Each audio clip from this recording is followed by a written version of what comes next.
Question number second देखिए, the coach of a cricket bye 3 bat and 6 ball for ₹3,900। एक कोई cricket team है, उसका कोई कोच है, उसने 3 बैट खरीदे पहले तो और 6 बॉल खरीदी, ठीक है, और उसके लिए उसे कितने रुपए पे करने पड़े? 3,900। Later C buy another bat and 3 balls, बाद में फिर उसने एक बैट खरीदा और 3 बॉल्स खरीदी हैं, उसके लिए उसे कितने रुपए देने पड़े हैं? उसके लिए उसे देने पड़े 1,300, ठीक है। तो इसमें देखो, एक तो सी लगा हुआ है साथ, तो सी लगा है तो सी भाई वो कोच जो है वो गर्ल कोच है कोई, ठीक है, लड़की होगी कोई जो कोचिंग दे रही है क्रिकेट की, वो लड़की है। और दूसरा उसने जो बैट्स खरीदे हैं ये सेम काइंड के खरीदे, यहाँ पे लिख रखा है सेम काइंड। सेम काइंड मतलब उनकी कॉस्ट सेम है।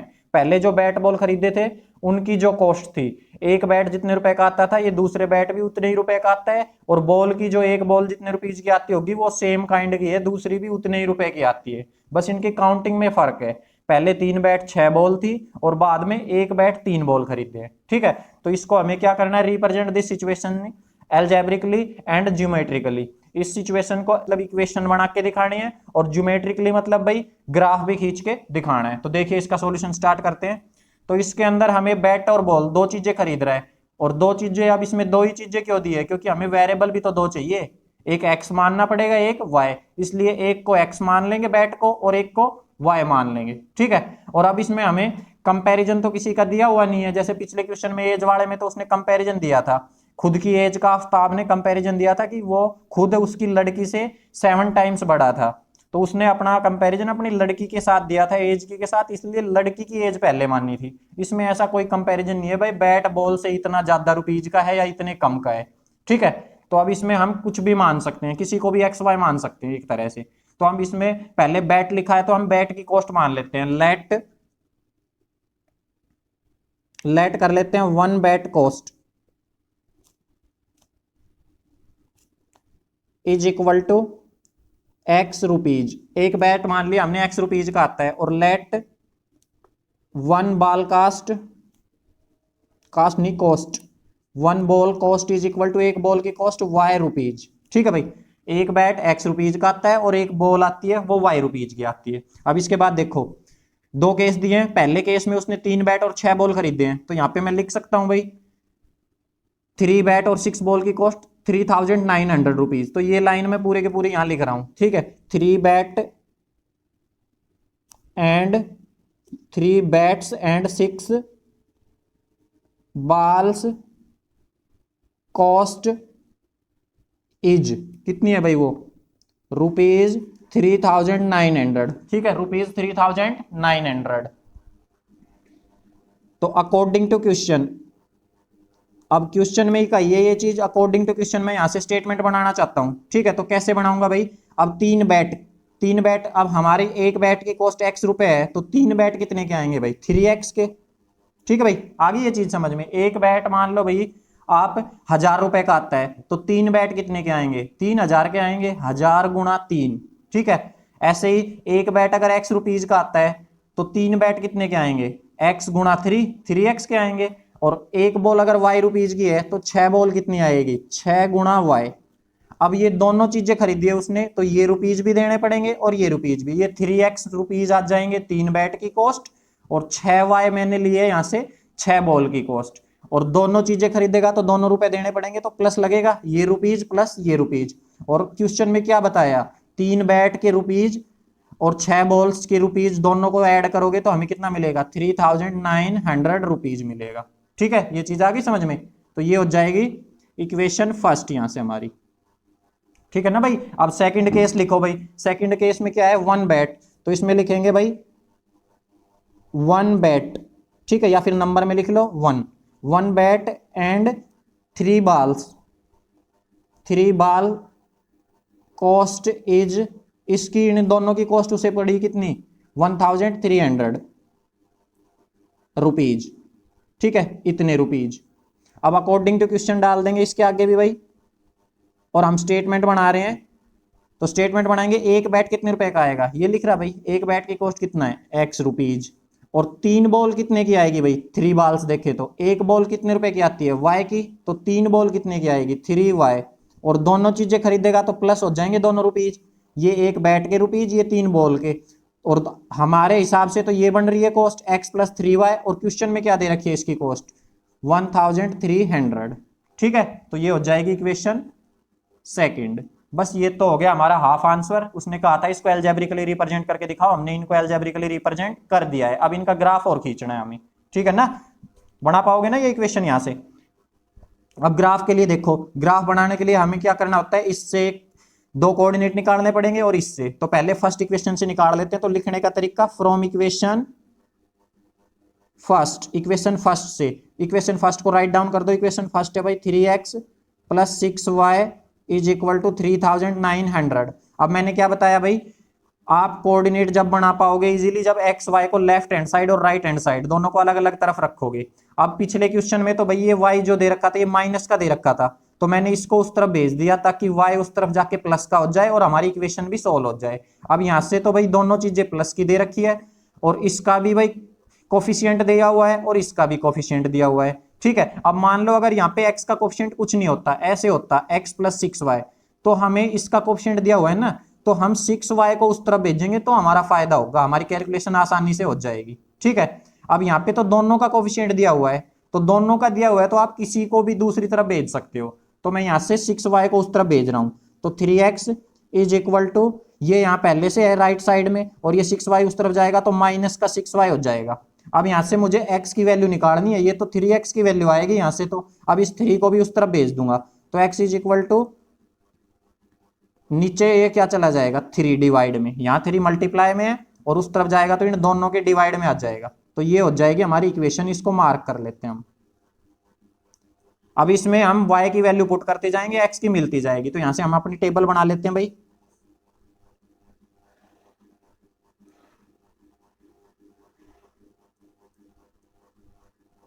ठीक है, अब देखो यहीं से हमें पता चल रहा है इक्वेशन से ही भाई, पिछले क्वेश्चन में तो हमारी ये वैल्यू जो थी ये छोटी वैल्यूज आई थी। आप अगर एक बार चेक करो लास्ट क्वेश्चन, तो लास्ट क्वेश्चन में ये वैल्यू देखो, यहाँ पे 42 था और दूसरी इक्वेशन में यहाँ 6 आ रहा था। ठीक है, तो 6 और 42 मतलब ये छोटी वैल्यूज मिल रही है हमें।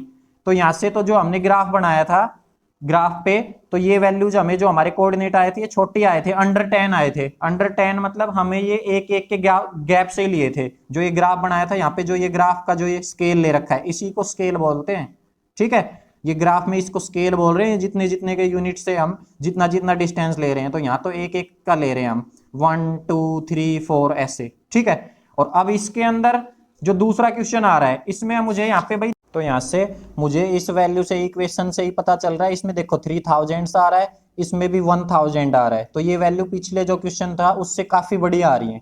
तो ये हम इस पे जो ग्राफ खींचेंगे वो 1 1 की वैल्यू से लेके हम उस 1 का स्केल लेके नहीं खींच पाएंगे। ठीक है, मैं क्या कह रहा हूं यहाँ पे देखो भाई, जो ग्राफ खींचेंगे हम उसके अंदर जो हम ये स्केल लेंगे ये तो 0 होता है, ये वाला जो स्केल लेंगे, ये जो डिस्टेंस लेंगे हम इक्वल यूनिट्स में, इसमें ये गैप हम 1 1 वाला नहीं ले पाएंगे। जैसे पिछले क्वेश्चन में तो मैंने क्या लिया था, यहाँ 1, यहाँ 2 3 4 5 6 7, ऐसे ही इस तरफ भी 1 2 3 4 5 6 7, क्योंकि मुझे पता था मेरे कोऑर्डिनेट अंडर 10 आ रहे हैं। ठीक है, तो ऐसे मैंने ग्राफ ले लिया था, ये 1 1 का स्केल ले लिया था। बट यहाँ पे मैं 1 1 के स्केल से नहीं कर पाऊंगा भाई। 1 1 का अगर स्केल लूंगा तो मैं भैया ऐसे ही मान लो यहाँ पे कोई वैल्यू मेरी, जैसे ये पुट कर रहा हूं मैं, y की वैल्यू में 600 पुट करूंगा तो मुझे x की 100 मिलेगी। अब y की वैल्यू में 600 पुट कर रहा हूं तो y का कोऑर्डिनेट एक कितना हो गया 600। तो y पे अब मैं 600 जाने के लिए ये थोड़ी है 1 1 के स्केल से 600 लाइनें खींच दूं इस पे, उसके लिए कितना बड़ा बनाना पड़ेगा, 1 से थोड़ी 600 पे पहुंच पाऊंगा, 1 2 3 4 5 ऐसे कैसे 600 पे पहुंचूंगा। ठीक है, तो सबसे मेन काम इसमें भाई आपका ग्राफ में स्केल ही एडजस्ट करना होता है। ये मैंने लास्ट क्वेश्चन में भी बताया था, इसमें भी बताया है। ठीक है, तो देखो स्केल कैसे एडजस्ट कर रहा है।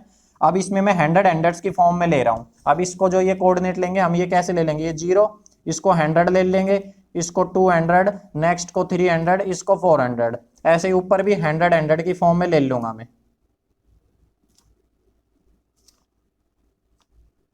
ठीक है, ये आपके ऊपर डिपेंड करता है आप ये स्केल किस में लेना चाहते हो, आप थाउजेंड्स में भी ले सकते हो। ठीक है भाई, क्वेश्चन में जो वैल्यू देगा उसके हिसाब से ही तो लेंगे।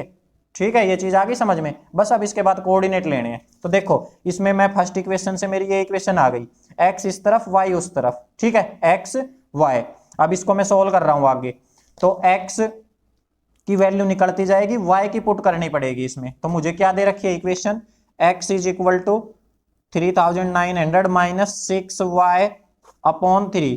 तो ये अलजेब्रा में भाई इसके बीच में कोई साइन नहीं है तो ये मल्टीप्लाई में लिया जाएगा। अब मैं यहाँ पे देखो इसके अंदर y की वैल्यू पुट करता हूं, तो मैंने जैसे पहले क्या पुट की है y की वैल्यू 600, तो y की वैल्यू मैं यहाँ 600 डालता हूं इसमें। x इज इक्वल टू ये सेम ऐसे कैसा ही -6 और y की जगह 600, तो ये मल्टीप्लाई आ जाएगा और 600 y डाल रहा हूं, ठीक है, अपॉन 3। तो x इज इक्वल टू इसको सोल्व करोगे तो ये कितना आ जाएगा, ये तो सेम ही इतना, और इस चीज को सोल्व करोगे 6 6 जा 36 और पीछे डबल 0, 600 को 6 से मल्टीप्लाई करोगे 3600 आ जाएगा अपॉन 3।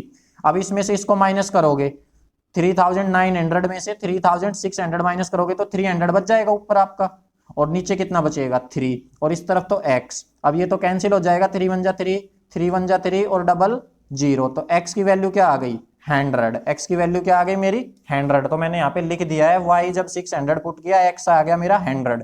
ऐसे ही मैं y की वैल्यू अगर यहाँ पे 500 पुट करूं इसमें यहाँ पे, तो जब यहाँ पे आप 500 पुट करोगे तो इसकी मल्टीप्लाई होगी, 6 की 500 से मल्टीप्लाई करोगे तो आपका पूरा 3000 आ जाएगा, और 3900 में से 3000 घटाओगे तो आपका क्या मिलेगा 900 मिलेगा, और 900 को अब 3 से डिवाइड भी तो करना है, तो 900 को 3 से डिवाइड करोगे तो 300 मिल जाएगा आपको, ठीक है। आप पुट भी कर सकते हो भाई इसमें। इस बार यहाँ पे y की जगह क्या पुट कर रहे हैं, इस बार पुट कर रहे हैं यहाँ पे 500। अब इसको सोल्व करोगे आप अगर x इज इक्वल टू ये तो 3900 माइनस इसकी मल्टीप्लाई 6 5 जा 30 और पीछे डबल 0 अपॉन 3।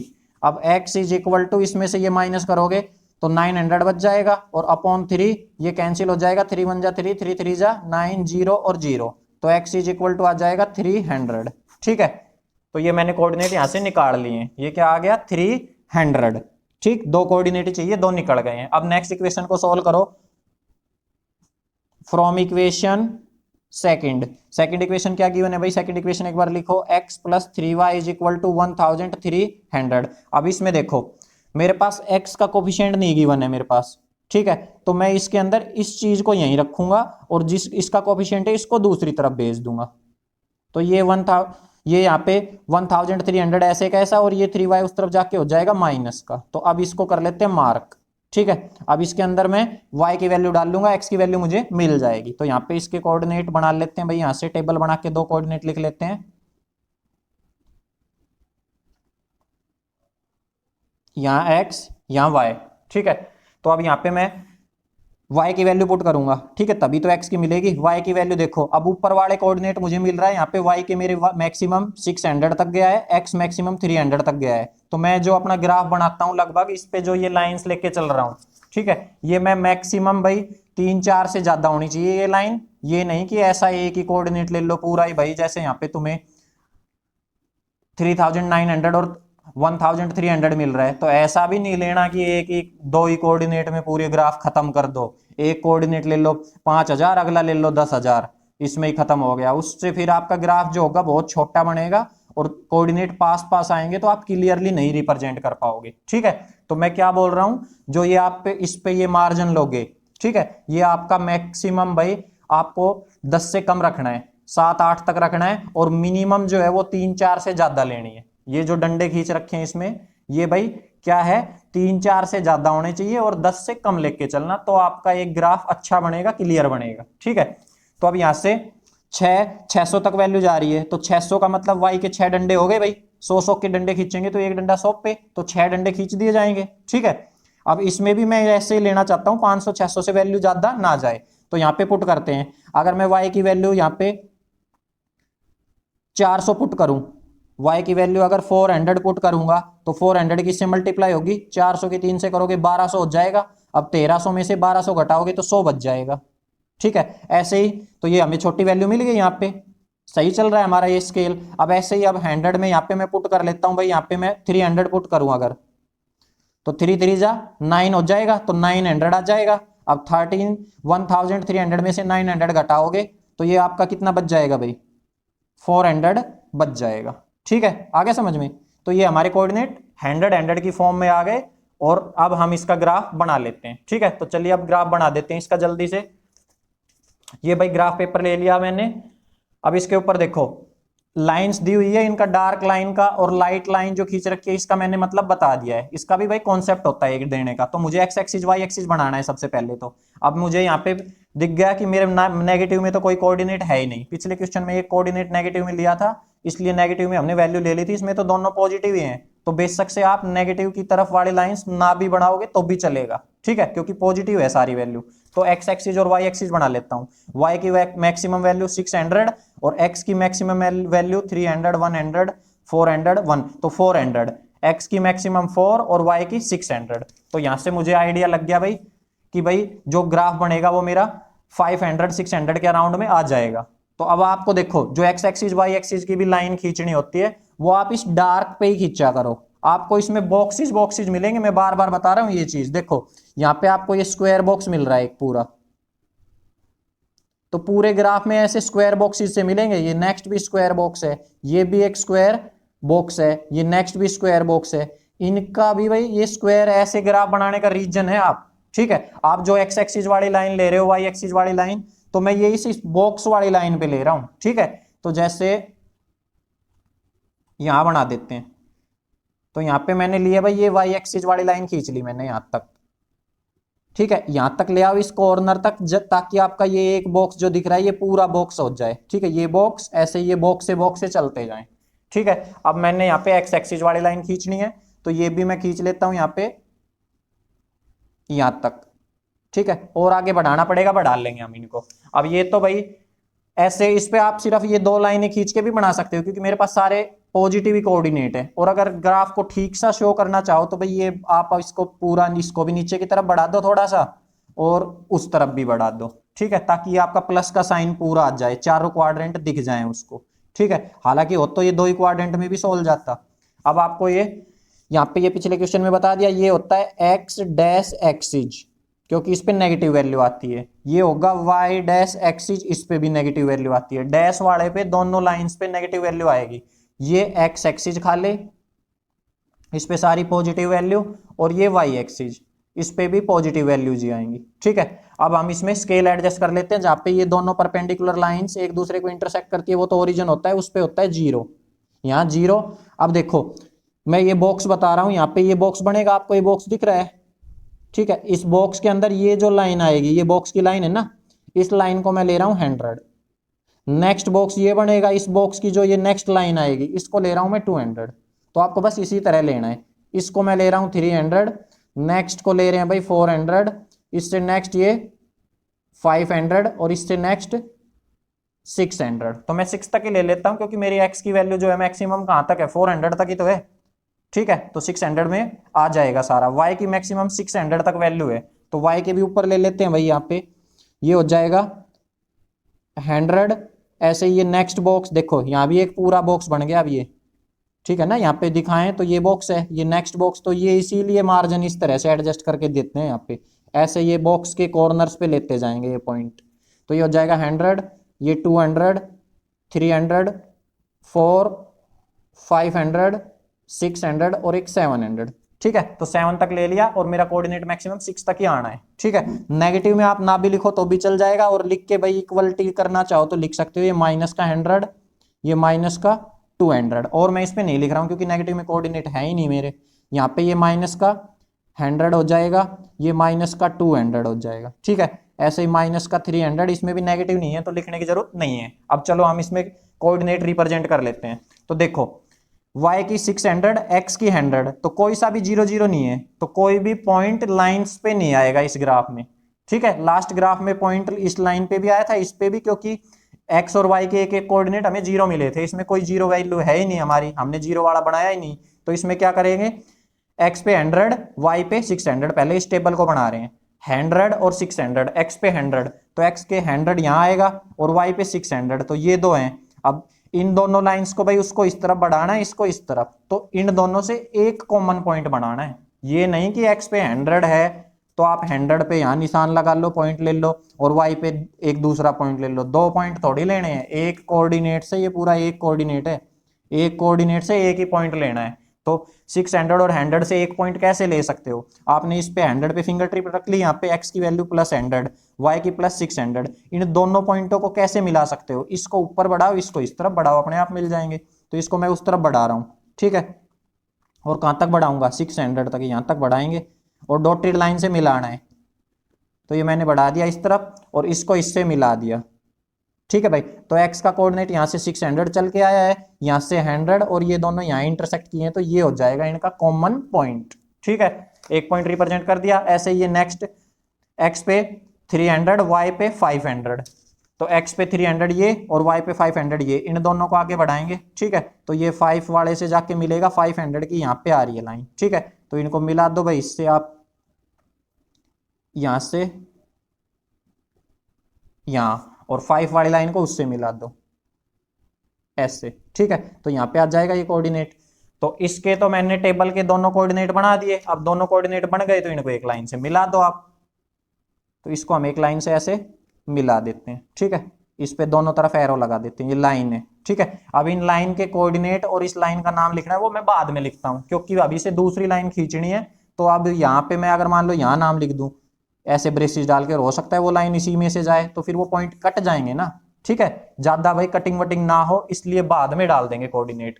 अब दूसरा इसके खींच लेते हैं इस टेबल के, इस पे x की वैल्यू 100, y पे 400, x की 100 यही है, यही कोऑर्डिनेट, और y पे कितना है, y पे 400, तो x पे 100 और y पे 400, तो x की 100 की लाइन तो यही ऊपर जा रही है पहले ही, बस y की 400 वाली से मिलाना है, तो y की 400 इस तरफ आएगी, तो यहाँ आ जाएगा ये कोऑर्डिनेट, ठीक है। दूसरा कोऑर्डिनेट x पे 400, y पे 300, x पे 400, तो x पे 400 ये और y पे 300 ये जाएगा, तो ये यहाँ से आगे जाएगा, ये यहाँ से, तो ये किस इस लाइन पे से आपको अंदाजा लग जाएगा, ये जो लाइन खींच रखी है डार्क ग्राफ में, ये इसीलिए खींची हुई होती है x, और ये भी लाइन ये डार्क पे ले रखा है हमने, इसीलिए तो डार्क लाइंस पे लिया है ताकि आसानी से चला जाए। इस लाइन को आगे बढ़ाओगे और इसको आगे, तो ये यहाँ जाके मिल जाएगा दोनों, ठीक है, यहाँ आएगा ये पॉइंट, बस आपको इसको मिलाना है। तो आप यहाँ से x पे ये हो जाएगा 400 और y पे 300, तो ये y की 300, तो इस लाइन पे आप ऐसे डॉटेड लाइन खींच लो इसके ऊपर ही, तो ये यहाँ आपका पॉइंट आ जाएगा। अब इस टेबल से भी हमने दोनों पॉइंट रिप्रेजेंट कर लिए, तो अब इन दोनों पॉइंट्स को एक लाइन से मिला दो, ठीक है, ऐसे हमने मिला देना है ये। अब हम इन दोनों लाइंस का नाम और इनके कोऑर्डिनेट्स लिख देंगे, ठीक है। कोऑर्डिनेट लिखने का तरीका बताया था, ये x पे किस पे आके मिल रहा है 400, तो इसकी वैल्यू हो जाएगी x पे तो 400, कॉमा y पे ये किस पे जाके मिल रहा है 300, तो y पे 300, इस पे ब्रेसेस रख देंगे, ठीक है। और ये कौन सा हो जाएगा भाई, इस पे x पे तो 100, इसको लिख देते हैं यहाँ पे, ये हो जाएगा भाई x पे है ये 100 और y पे कितना है, y पे मिल रहा है 400 और इस पे ब्रेसेस डाल देते हैं, ठीक है। अब इन दोनों कोऑर्डिनेट्स को, इसकी वैल्यू भाई x पे तो 300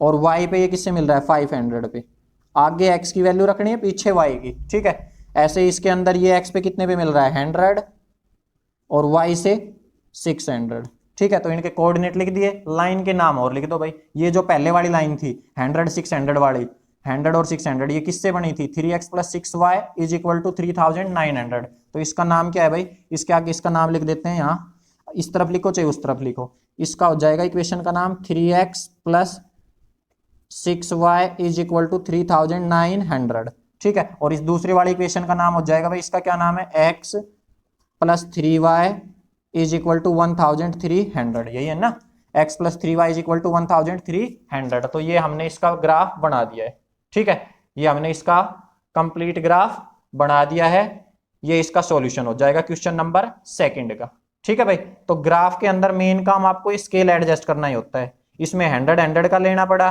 पीछे वाले में हमें वो 1 1 2 3 के गैप से लेना पड़ा था, किसी क्वेश्चन में ये भाई 10 10 के गैप से भी लेना पड़ सकता है, 10 20 30 40, मेन काम स्केल एडजस्ट करना है, ठीक है।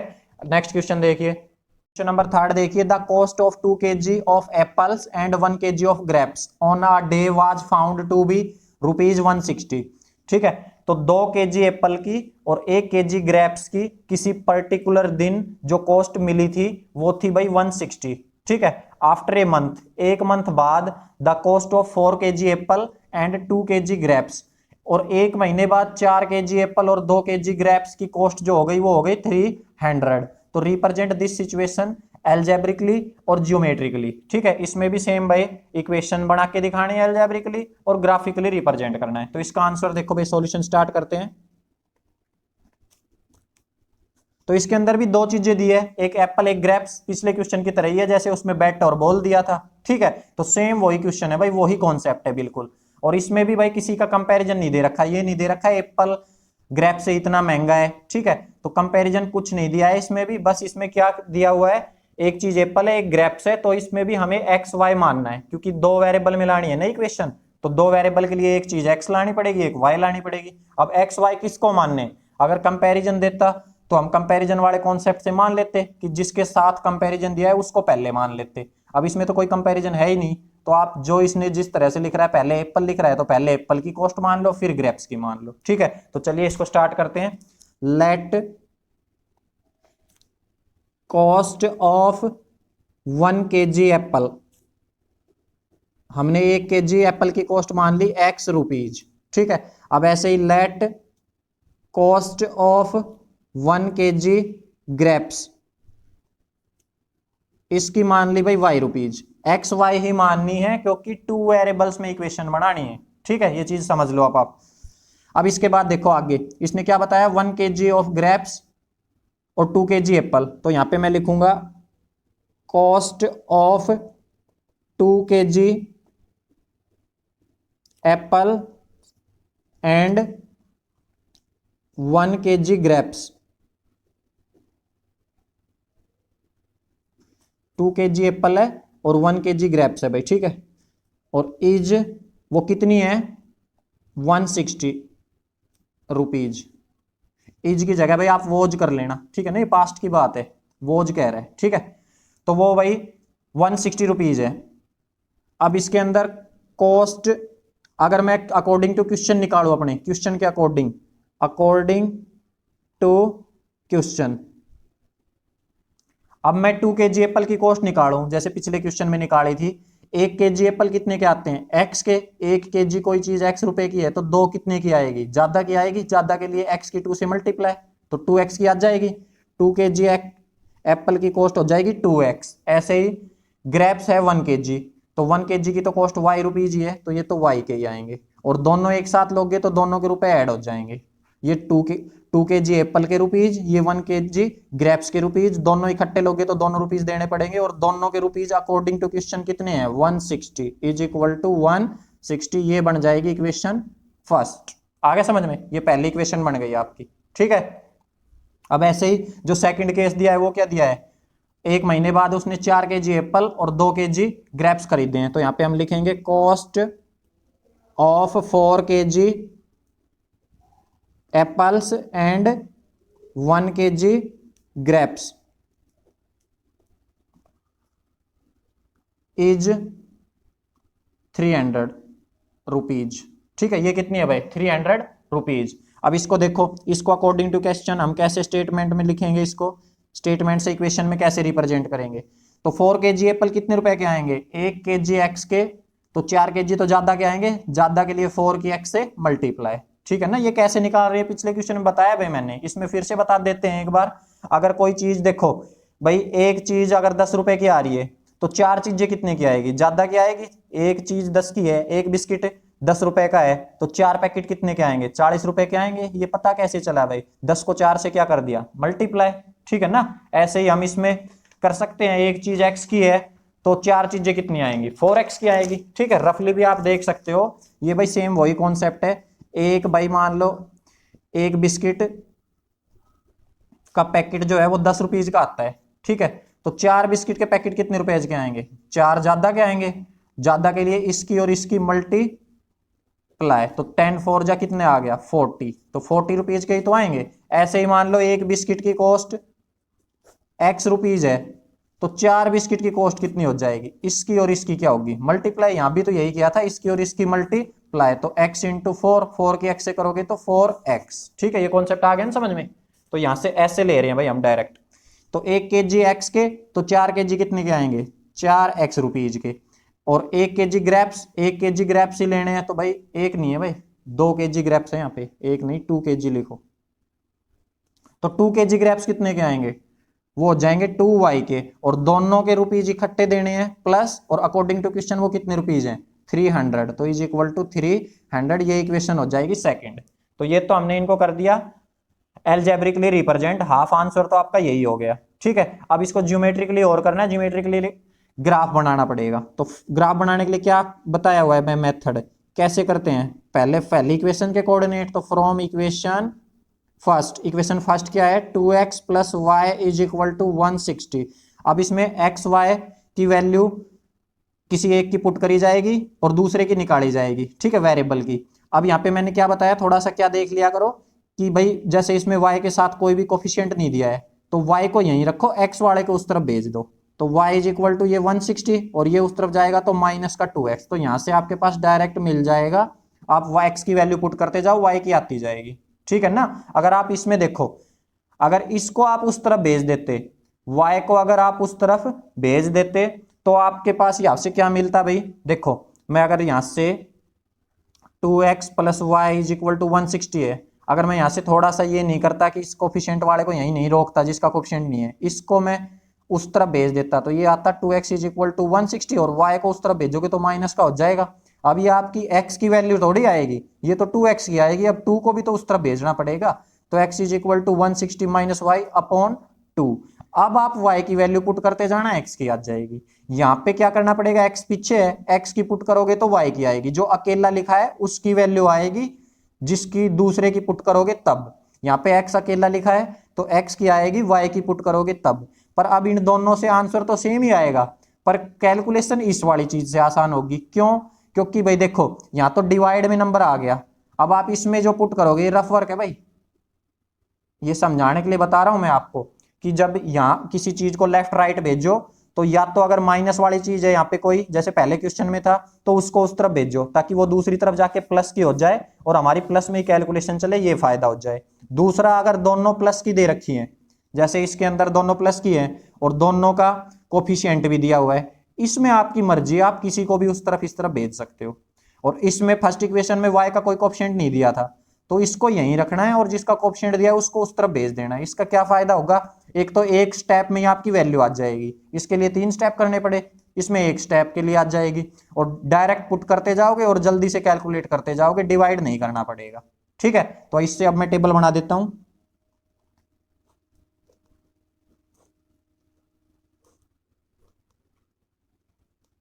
x और y, तो x की वैल्यू डाल लेंगे। अब यहां से देखो इसमें भी 160 आ रहा है, तो ये 100 की फॉर्म में आ रहा है, पिछला क्वेश्चन 1000 की फॉर्म में था, उससे पिछला क्वेश्चन जो था वो उसकी कैलकुलेशन हमें 1 2 3 ग्राफ जो लिया था उस पे जो हमने स्केल लिया था वो 1 2 3 4 की फॉर्म में ले लिया था। उससे नेक्स्ट में हमने किस में लिया, जो ग्राफ लिया वो 100 में लिया। इसमें ग्राफ कैसे लें, किस तरह से एडजस्ट करें, तो इसमें ग्राफ जो है आपका 10 10 की फॉर्म में आ सकता है। वो कैसे आएगा, देखो अगर मैं यहाँ पे वैल्यू x की 50 डाल लूं, x की वैल्यू 50, तो 52 जा कितना हो जाएगा 100, 160 में से 100 जाएगा तो y की वैल्यू क्या बचेगी 60 बच जाएगी। तो ये 50 60 भाई ये 10 10 का ही तो स्केल आया, 10 10 की टेबल में आप स्केल लेते जाओ, ये कोऑर्डिनेट आते जाएंगे। ठीक है, अब इसमें देखो दूसरी वैल्यू भी निकालनी है, ऐसे ही दूसरी वैल्यू निकाल लेते हैं। मैं x की वैल्यू अगर यहाँ पे 60 डाल लूँ तो 62 जा 120, अब 160 से 120 जाएगा तो 40 बच जाएगा। आगे समझ, तो ये कोऑर्डिनेट आपके 10 10 के स्केल पे आसानी से आ जाएंगे। ऐसे ही दूसरी इक्वेशन से निकाल लो, फ्रॉम इक्वेशन सेकंड इक्वेशन क्या है भाई, सेकंड इक्वेशन लिख के दिखाओ एक बारी, 4x plus 2y is equal to 300। अब यहां से देखो ना तो कोई माइनस का दिया, तो ये माइनस का होता तो इसको उस तरफ भेज देते, आसानी रहती। ठीक है, कोऑर्डिनेट निकालने में। ना ही यहाँ पे किसी एक का वेरिएबल मिस कर रखा कि इसका भाई वेरिएबल नहीं कोफिशिएंट, कि इसका कोफिशिएंट नहीं है, इसका कोफिशिएंट नहीं होता तो इसको उस तरफ भेज देते, तो दोनों के दे रखे हैं। अब मैं क्या करूंगा, इस वाली चीज को उस तरफ भेज दूंगा। ठीक है, इस वाले को उस तरफ भेज दो या फिर इसको भेज दो। अब मैं अगर आप 4 को उस तरफ भेजोगे, देखो इसको यहीं रोक रहे हैं, 4x को उस तरफ भेज रहा हूं, 2y यहीं की यहीं, वहां पे 300, ये यहाँ प्लस का है उस तरफ जाएगा, माइनस का 4x हो जाएगा। अब ये 2 भी तो उस तरफ भेजना है, तो ये y इज इक्वल टू आ जाएगा 300 माइनस 4x ऐसे कैसा, और ये 2 यहाँ मल्टीप्लाई में यहाँ आ जाएगा डिवाइड में। ठीक है, तो y अकेला हो गया। अब x की वैल्यू पुट करते जाएंगे, y की निकलती जाएगी हमारे पास। ठीक है, तो अब मैंने यहाँ पे भाई 4 वाले को उस तरफ क्यों भेजा, क्योंकि 4x को उस तरफ भेजा तो ये 4x यहाँ पीछे माइनस में आ गया। अब मुझे बस 2 का टेबल पढ़ना पड़ेगा, नीचे 2 है ना, 2 को उस तरफ भेजा। अगर 4 को यहाँ भेजता तो 4 का टेबल पढ़ना पड़ता। 2 का थोड़ा इजी टेबल है तो 2 से कर लेंगे इसको। ठीक है, अब देखो वैल्यू पुट करते जाओ और निकालते जाओ। तो यहां से मैं टेबल बना लेता हूं इसकी टेबल भाई यहां से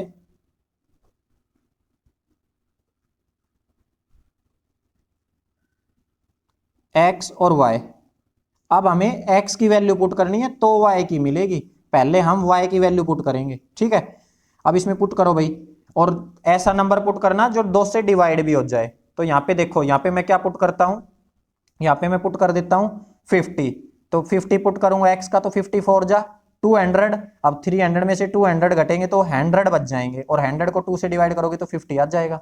आ गया समझ में? तो यहाँ पे क्या पुट किया मैंने, x की जगह 50, और 50 पुट करोगे तो 54 जा 200। ठीक है, और 300 में से 200 घटेगा तो 100 बच जाएगा, 100/2 करोगे तो वो 50 ही आएगा। तो x 50 पुट करा तो y भी 50 आया। आप पुट करके देख भी सकते हो यहाँ रफली भाई, देखो y is equal to 300 minus 4, x की जगह मैंने पहले क्या पुट किया 50 अपॉन 2। अब यहाँ पे इसको सोल्व करोगे तो ये 200 आ गया, इसको सोल्व करोगे 300 और ये हो गया 200।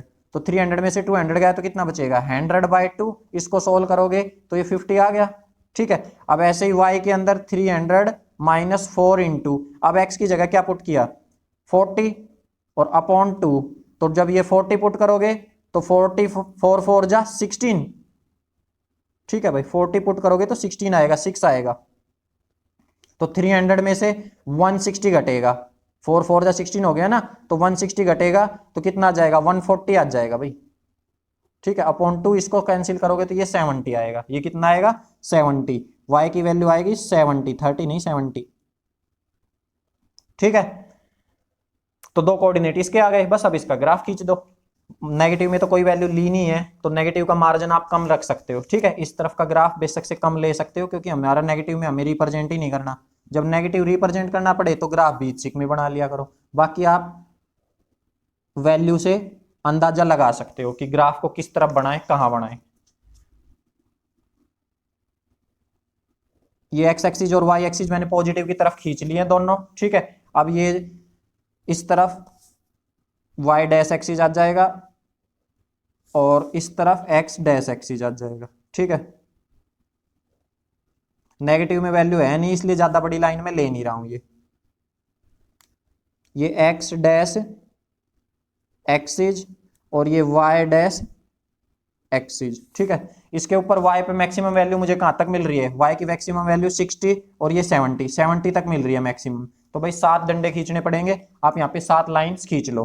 ठीक है, एक इस बॉक्स पे, एक इस बॉक्स के कॉर्नर पे, 3 4 5 6 7, मैं 8 तक ले लेता हूँ, 8 तक 7 सारे वाले सारे आ जाएंगे। ठीक है, तो ये 10 20 30 40 50 60 70 और 80। अब स्केल जो 10 10 में चलेगा, क्योंकि कोऑर्डिनेट किस में आ रहे हैं 10 10 की फॉर्म में। ठीक है ना, सबसे मेन काम स्केल एडजस्ट करना है। पहले क्वेश्चन में स्केल 1 2 3 की फॉर्म में आया था, अगले में 100 की में, अब 10 10 की फॉर्म में आ रहा है। ठीक है, ये 0 ही होगा ओरिजिन पॉइंट, यहाँ पे 10 20 और इसके बाद यहाँ 30, यहाँ पे 40 50 60 70, ऐसे चलता जाएगा। ये हो जाएगा एक्स एक्सिस और ये वाई एक्सिस है। ठीक है भाई, इस पे नेगेटिव कोऑर्डिनेट्स -10 -20 -30 यहीं तक लिख लेता हूँ, माइनस में मुझे लेना ही नहीं है पॉइंट, तो 1 2 लिख के ही छोड़ दो बस। ये माइनस का 30 हो जाएगा। ठीक है, ये माइनस, ये भी माइनस, ये पॉजिटिव के हैं। अब बस इस पे पॉइंट रिप्रेजेंट करो आप, x पे 50 y पे 60। ठीक है, तो x की वैल्यू 50 y पे 60, x 50 यहाँ और y 60 यहाँ, दोनों पे फिंगर टिप रख ली, इन दोनों को आगे बढ़ाना है। तो 60 का इस लाइन पे आगे बढ़ता चला जाएगा और 50 का इस पे, तो हमें यहीं से दिख रहा है भाई ये यहाँ और ये यहाँ से यहाँ आएगा, तो इस पे यहाँ पे पॉइंट आ जाएगा। बस अब इस पॉइंट को मिला दो आप।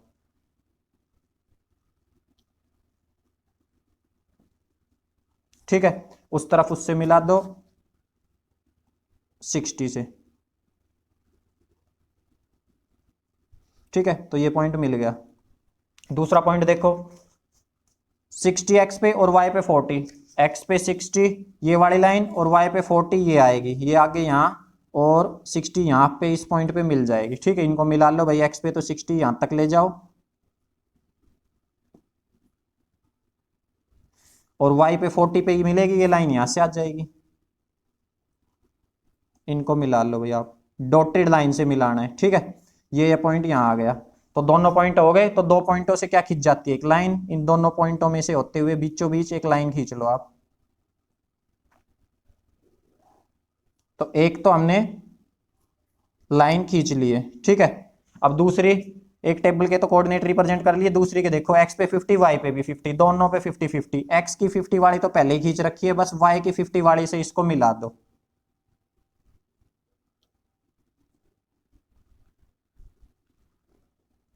तो ये यहाँ पे जाके मिल जाएगा। ठीक है, और दूसरा एक्स पे 40 वाई पे 70, एक्स पे 40 भाई, ये एक्स की लाइन है 40 और वाई की 70, तो ये यहाँ आगे और ये इस पे इस पॉइंट पे जाके मिल जाएगी, एक्स 40 और वाई 70। इनको ज्वाइन कर लो भाई।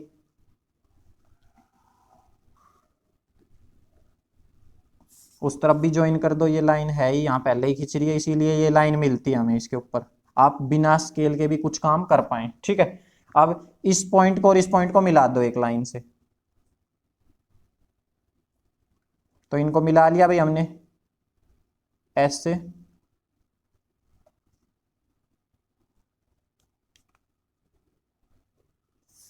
तो ये दो लाइनें लगभग पैरेलल सी आ गई है आपकी। ठीक है, अब इनके कोऑर्डिनेट डाल दो। ये कोऑर्डिनेट क्या हो जाएगा, एक्स पे 60 वाई पे 40, तो इस पे लिख देते हैं 60 और 40। ठीक है, इस पे डाल दो, इसका हो जाएगा भाई एक्स पे 50 वाई पे 60, तो 50 और 60। इसका कोऑर्डिनेट अंदर की तरफ लिख दो, 50 और 50, तो दोनों 50 50। ठीक है, ये इसके कोऑर्डिनेट हो गए। और इस पॉइंट के लिख दो यहाँ पे 40 और 70, आगे एक्स का और पीछे वाई का कोऑर्डिनेट। ठीक है, अब दोनों इक्वेशंस के नाम डाल दो। ये इक्वेशन जो है फर्स्ट वाली 60 40 वाली क्या है, 2x plus y is equal to 160, तो इस पे लिख देते हैं ये वाली जो है 2x plus y is equal to 160, ये वाली इक्वेशन हो जाएगी। और ये नीचे वाली इसके सामने इसकी लिख देते हैं, इसकी इक्वेशन है 4x प्लस 2y 300, ये हो जाएगी 4x plus 2y is equal to 300। ठीक है, तो ये इसका ग्राफ आ गया। ठीक है ना, ये ग्राफिकल सॉल्यूशन हो गया। अब नेक्स्ट जो एक्सरसाइज है, इसमें तो हमसे उसने सिर्फ ग्राफिकली रिप्रेजेंट करने के लिए कहा था दोनों तीनों क्वेश्चनों में, कि अलजेब्रिकली रिप्रेजेंट करो। इसका मतलब तो जो ये ऐसे रिप्रेजेंट कर रखी है, ये इक्वेशंस में लिख रखी है, ये है ये अलजेब्रिकली और ये भी अलजेब्रिकली, तो हाफ आंसर तो यही हो गया था। आपको आंसर में सिर्फ ये मिलेंगे पीछे अलजेब्रिक रिप्रेजेंटेशन, ग्राफ थोड़ी आंसर में मिल रहा है। ग्राफ मिलेगा भी तो ग्राफ की वैल्यू तो भाई ये कोऑर्डिनेट, अगर कोई कुछ कोऑर्डिनेट लेगा कोई कुछ लेगा तो कोऑर्डिनेट चेंज हो जाएंगे, बट उससे ग्राफ सेम ही आएगा। ठीक है, ग्राफ का सॉल्यूशन सेम ही आएगा, कोऑर्डिनेट बदल सकते हैं। ठीक है, तो इसके अंदर उसने एक्स वाई की वैल्यू नहीं पूछी थी, ये नहीं पूछी थी कि एक एप्पल की कॉस्ट क्या होगी, ग्रेप्स की क्या होगी। लास्ट जो क्वेश्चन था इसमें उसने बैट और बॉल की कॉस्ट नहीं पूछी थी, उससे पीछे वाले के अंदर इसकी फादर की और इसकी डॉटर की एज नहीं पूछी थी, बस ये कहा था ग्राफ बना के दिखा दो आप, वो लाइनें चाहिए कहीं से भी जाए। बट जो नेक्स्ट एक्सरसाइज आएगी उसमें उनकी वैल्यू भी पूछनी पड़ेगी, उसमें वैल्यू पूछेगा ये कि बताओ इसमें एक्स की क्या वैल्यू आएगी, वाई की क्या आएगी।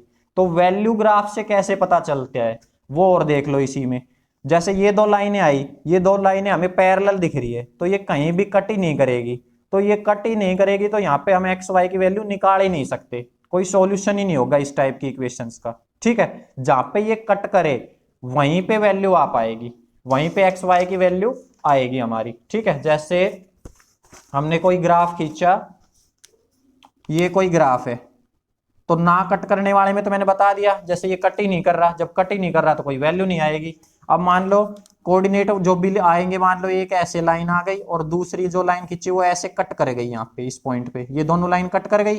ठीक है, तो इसको हम एक्स पे मिला लेंगे, देख लेंगे एक्स पे ये किसके सामने आ रही है। जैसे यहाँ पे 0 है, यहाँ 100 है, यहाँ 200 है और यहाँ मान लो 300 है, ऐसे ही यहाँ 100 है और यहाँ लगा लो आप 200 है।